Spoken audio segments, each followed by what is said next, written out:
ప్రభుత్వం గద్దెనెక్కక ముందు మాకు అనేకమైన హామీలు ఇచ్చింది.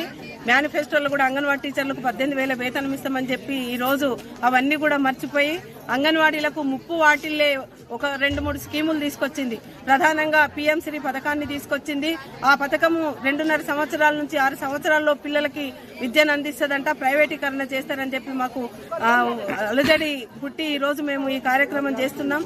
అదే కాకుండా మొబైల్ అంగన్వాడీ కేంద్రాలు ఈ రోజు మేము వంట వార్పు అంటే మా రాష్ట్ర కమిటీ పిలుపులో భాగంగా 48 గంటలు కలెక్టర్ ఆఫీస్ ముందు వంట వార్పు కార్యక్రమం ఇక్కడే పడుకోవటము వంట వార్పు చేసుకుంటున్నాం.